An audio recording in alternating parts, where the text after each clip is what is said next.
Friend, Shabbat Shalom to everyone. The Megillah reading took like 12 minutes or something, so we might go over a few minutes. I don't want anyone to start having a nervous breakdown over it. But I do want to say something this evening that I think is relevant, both to the Megillah reading and to the world. I visited Israel. I visited Israel more times than I can count.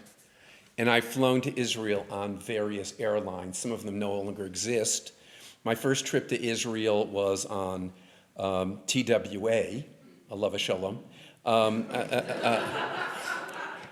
And then another trip I took was on Tower Air, which was like a super discounted airline that you got on the plane in the hangar.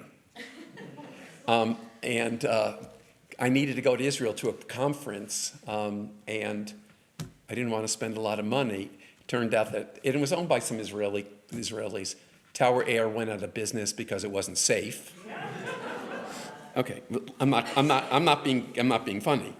And I have flown to Israel on Delta, on Air France, on KLM, and of course on El Al. El Al is quite different than the other airlines. It has a higher percentage of Jews on the flights. And that is the difference. There is more tumult. Now, I hate to make generalizations, but Jews, and especially Israeli Jews, are more outspoken than other groups on other planes.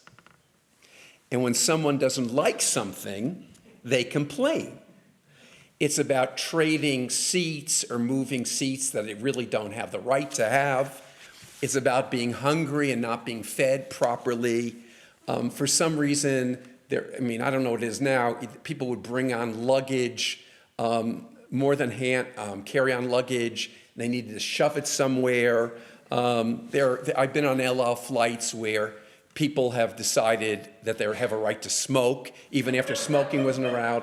I've been on El Al flights when there's someone going through, we're trying to make a minyan, and then you go to the back of the plane so people can pray the afternoon service, the morning service. That's what El Al is about.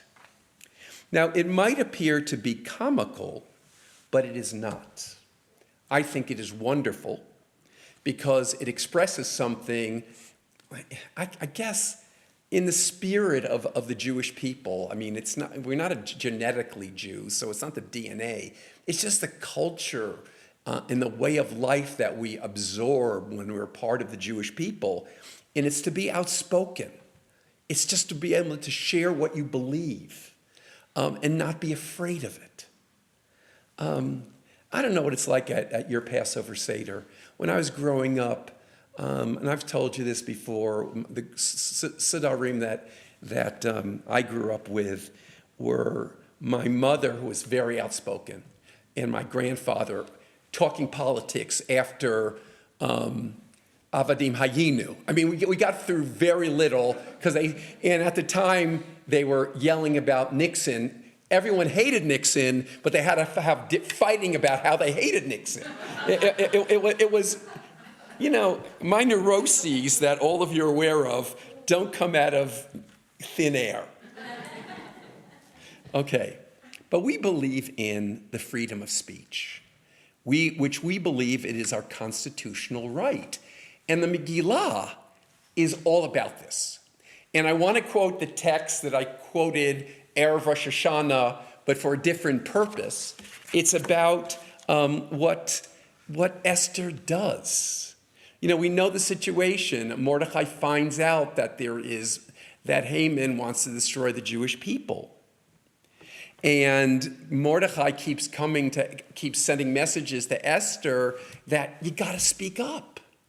You got to speak up. You're a Jew. You got to speak up.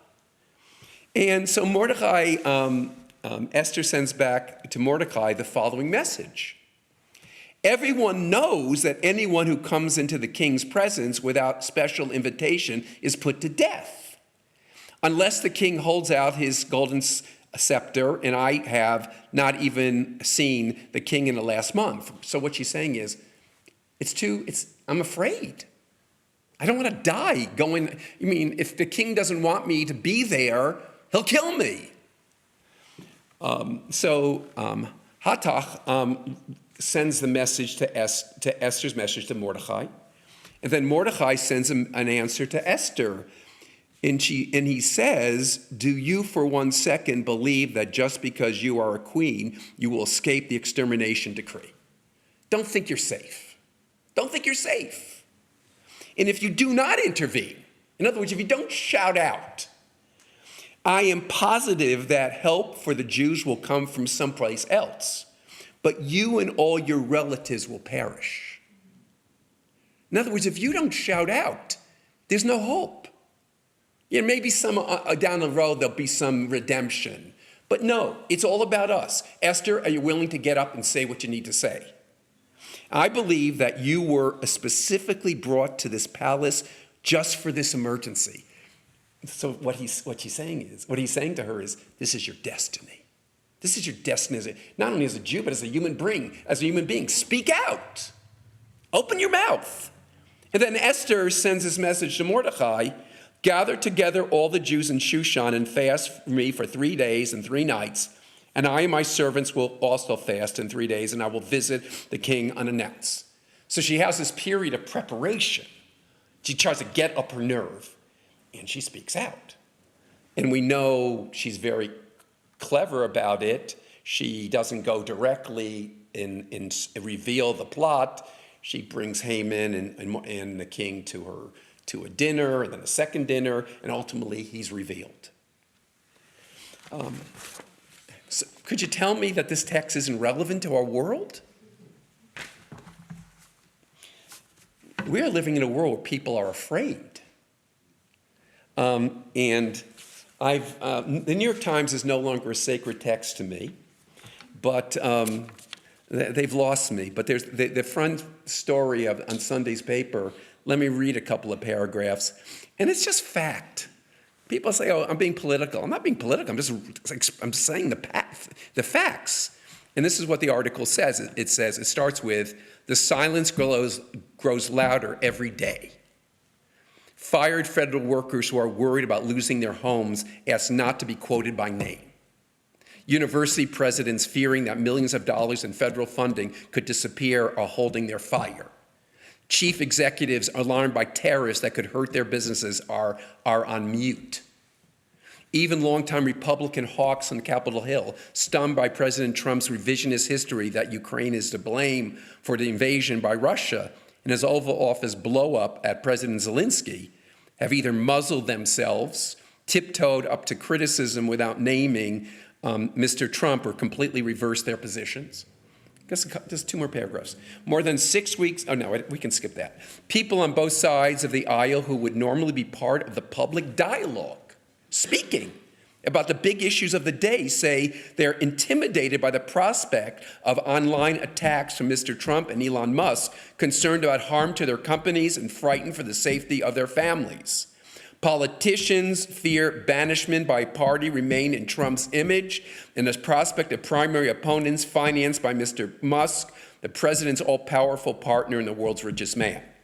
And then, this is an incredible quote by Stephen Levitsky, a professor of government at Harvard, who wrote How Democracies Die. This is kind of frightening. When you see important societal actors, be it university presidents, media outlets, CEOs, mayors, and governors, changing their behavior in order to avoid the wrath of government, that's a sign that we cross the line into some form of authoritarianism. You can just go online and find this.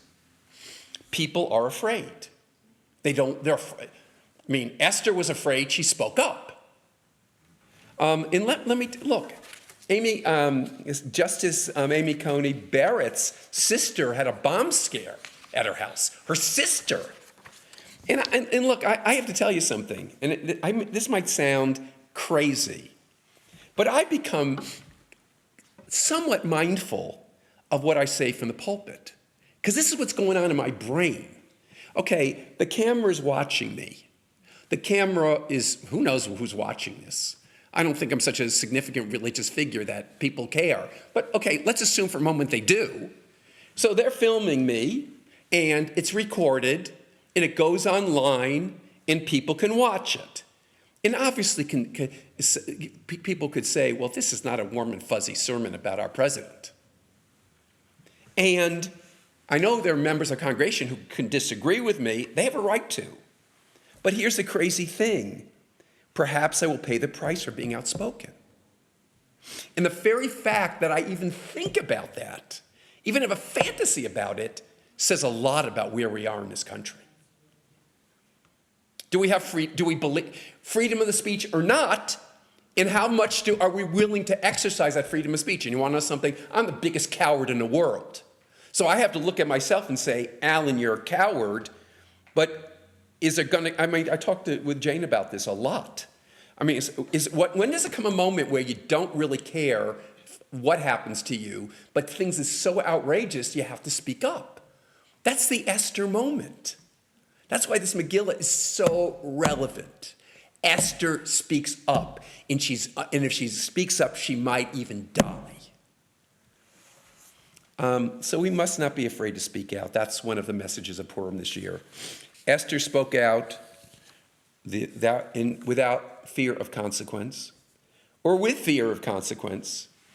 And of course, we celebrate the victory of the Jews over Haman, a rabid anti-Semite, but more importantly, I want us to think about this story this year, that it's a model of what we Jews must always be. Outspoken, opinionated, prophetic, complainers. You learn a lot on El Al Airlines when the Israelis are complaining. If you're not satisfied, speak up. You don't have to be rude. You don't have to be insensitive. You don't have to embarrass anyone. But that's the prophetic tradition in our people. When you see an evil, try to find the courage to speak out. And in my sense is, we're going into darker times, not lighter times. And to a certain extent, we have to ask our question of all of ourselves. What are we willing to do? How much are we willing to speak out? Esther made her choice. And when it comes to the great issues of the day, it is forbidden to shut up. Shabbat shalom.